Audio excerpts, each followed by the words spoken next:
Assalamualaikum warahmatullahi wabarakatuh. Sampurasun Sugri Kamdanu channel Galuran Carita. Mangga urang neraskeun hanca nu kapidangkeun kamari dina jejerna Ci Jarman bagian kadua. Supados teu nyang kolongting kana waktos, mangga urang sami-sami dangukeun Ci Jarman bagian kadua. Isuk-isuk beda ti sasari Jarman geus hudang. Biasa nama hudangna teh sok berang tara mandi ieu semat si beungeut. Beres mandi Jarman tuluy dangdan make kameja bodas jeung calana hideung. Make sapatu deui harita manehna rek miang ka Jakarta rek ngalamar gawe. Jarman teh lulusan SMK nya ngalamar pa usaha anu raket patalina di jeung widang nu dicangking ku dirina.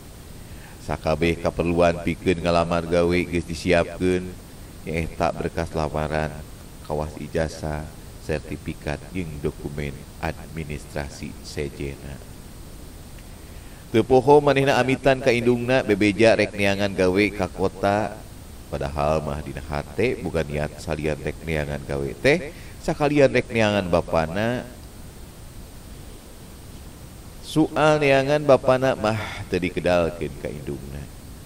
Ituna teh bisi dicaram. Indungna mah mun Jarman nanyakeun bapana teh sok tuluy ceurik. Majarkeun teh tong sok nanyakeun bapa. Bapak mana kitu oge geus poho ka kulawarga. Itu jawaban mah ratmi indungna Jarman saban Jarman nanyakeun bapana. Jarman ditinggalkeun ku bapana waktu manehna keur umur 7 tahun.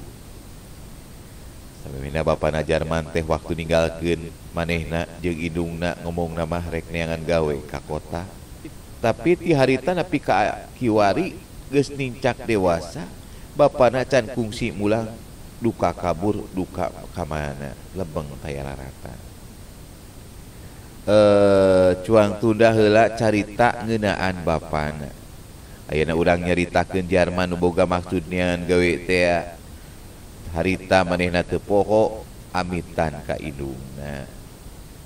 Ma Jarman sejak amitan bade milari damel ka kota. Sugan we aya nu narima.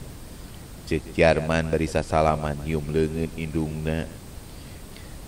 Sirah Jarman kumaha tarmi diusapan.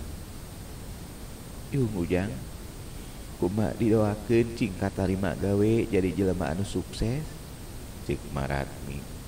Sanggeus amitan mah Jarman kebat indit muru ka kota ku indungna dibekalan ongkos jeung bekal dahar da bisi kalaparan di jalan. Sugri wargi kitu anu kapihatur dina jejer Jarman bagian kadua.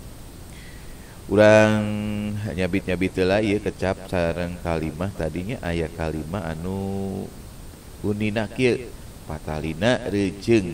Tah pami di bahasa Indonesiakeun mah palatali rejeung teh nyaeta berkaitan dengan patali berkaitan rejeung dengan dicaram nyaeta dicarek pami di Indonesiakeun mah dilarang. Widang nu dicangking sami sareng bidang yang dimiliki atau dikuasai dikedalkeun nyaeta diungkapkeun atawa diucapkeun amitan pamit.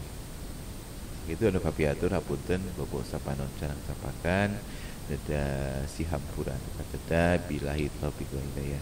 Wassalamualaikum warahmatullahi wabarakatuh. Wilujeng kantun permios.